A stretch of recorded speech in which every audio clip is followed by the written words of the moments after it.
The complexities of unity.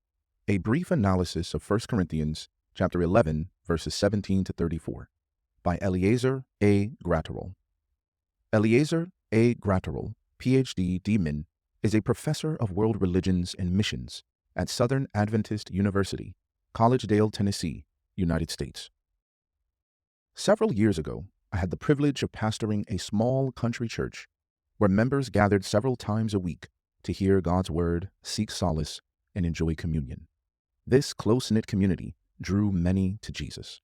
Comprising diverse backgrounds and talents, farmers, physicians, immigrants, they shared a familial bond. However, challenges arose and small disagreements escalated, fracturing the once united congregation. Even church services and events became tainted by division and exclusion, evident in displays of affluence and status. This fracturing hindered outreach efforts.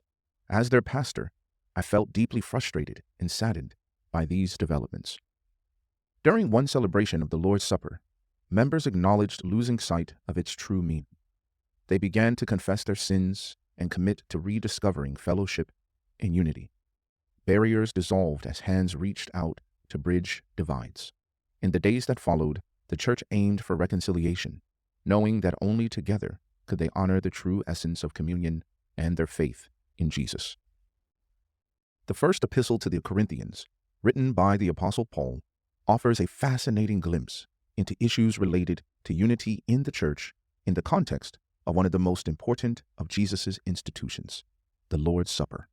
This article examines the profound issues within the Corinthian church, particularly the divisions and quarrels evident in the practice of the Lord's Supper, as meticulously addressed by Paul in 1 Corinthians chapter 11, 17 to 34.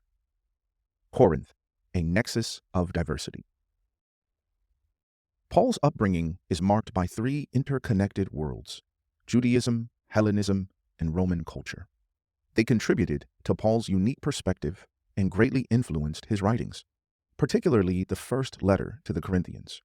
Corinth's prominence and challenges are highlighted in the following statement.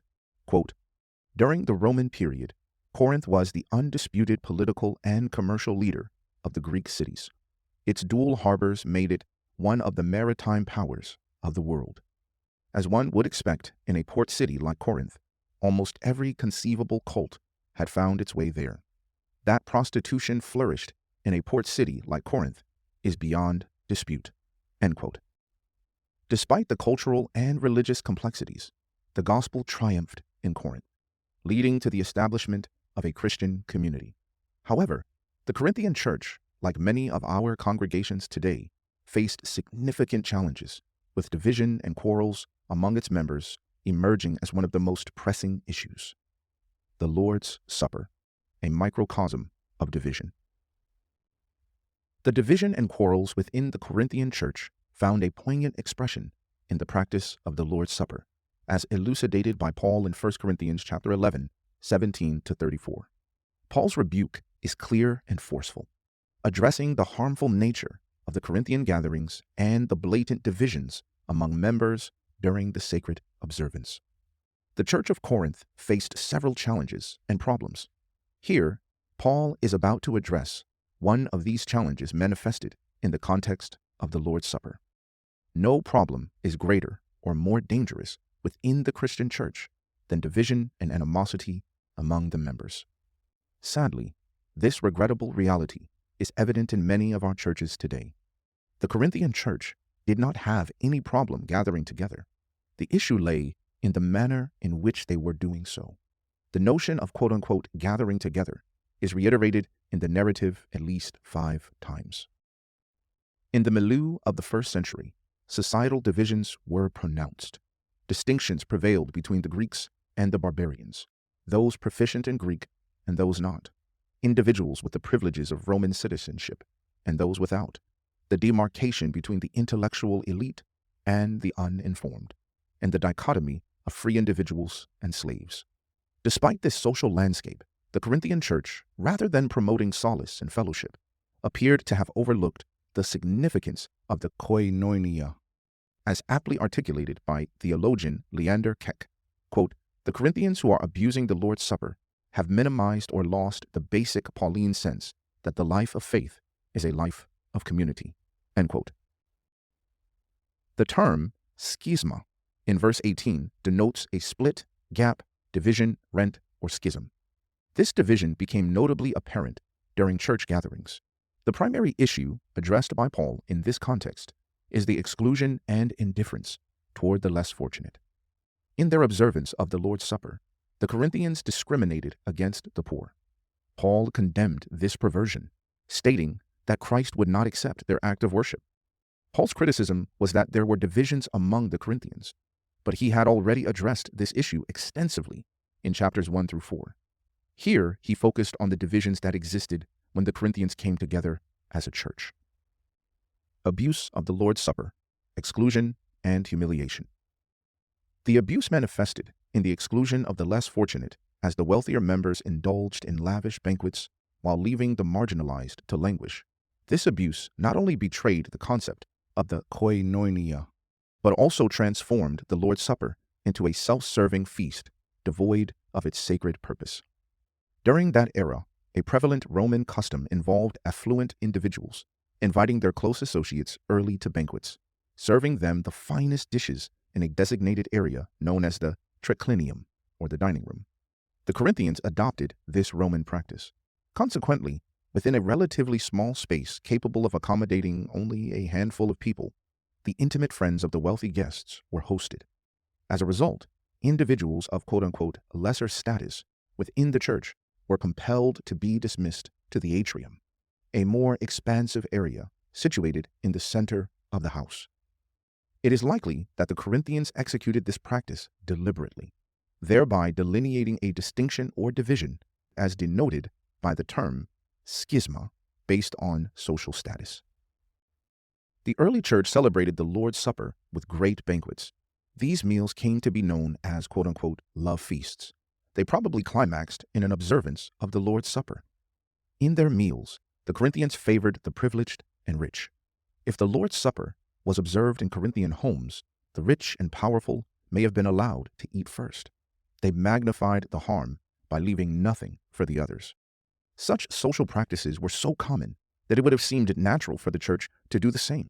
Both the affluent and the impoverished transformed the event into their individual suppers, divorcing it from its intended significance as, quote-unquote, the Lord's Supper.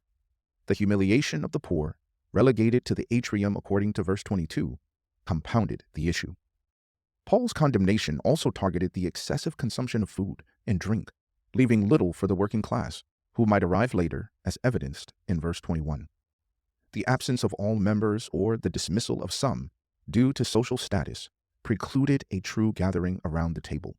In such instances, the presence of Christ was compromised, and what occurred was not a genuine quote-unquote Lord's Supper, but, rather, a self-serving feast marked by division and exclusion. Eucharist. The term Eucharisteo is employed in verse 24 with reference to the bread and the context of the Lord's Supper, leading some to associate it intimately with a sacrificial connotation. However, the actual meaning of this term contradicts the sacrificial interpretation. Eucharisteo can be understood to mean, quote-unquote, to be grateful, quote-unquote, to express gratitude, or, quote-unquote, give thanks. Moreover, the verb kleo, used to describe the breaking of the bread in the same passage, appears 15 times in the New Testament.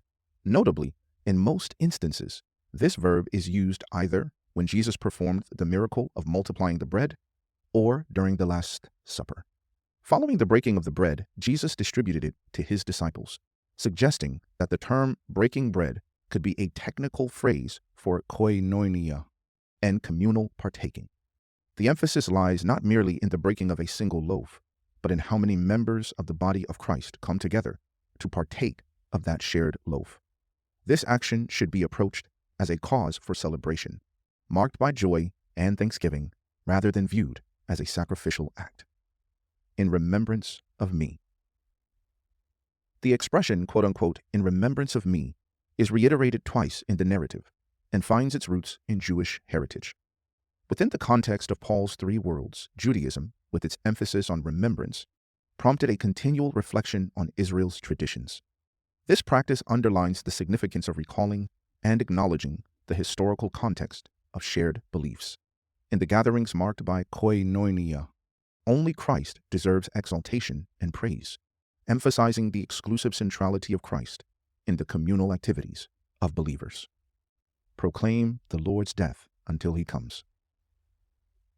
In verse 26 of the presented passage, the verb translated as to proclaim, katagelo, extends beyond the confines of time and history. Its primary reference is to the past event of Jesus' death, a significant occurrence that appears to have been overlooked by the Corinthian church. Moreover, the verb holds a present connotation, as the gatherings of believers and the communal meal itself can be viewed as a form of proclamation or as occasions during which a verbal declaration of Jesus' death occurs. Furthermore, katagelo carries an eschatological dimension, pointing toward a scenario that will be fulfilled in the eschaton. Kek emphasizes that its meaning extends beyond mere preaching.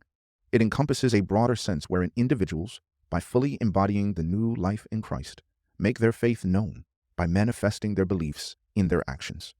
This living expression of faith impacts others, as illustrated in 1 Thessalonians chapter 1, verse 8, highlighting the transformative power of a life lived in accordance with one's faith. Joy. In 1 Corinthians chapter 11, verses 17 to 34, Paul earnestly implores the members of the Corinthian church to reclaim the Christian principle of unity. Regardless of cultural, political, or societal pressures, the church must refrain from denigrating or excluding any group. On the contrary, God's church should stand as a beacon against financial, racial, and cultural discrimination. The Lord's Supper, a sacred observance, must be embraced within the context of koinonia, a fellowship facilitated by the presence and guidance of the Holy Spirit. The essence of joy and thanksgiving must permeate every gathering of the church. Moreover, the celebration of the Lord's Supper bears immense significance for the church, encompassing past, present, and future connotations.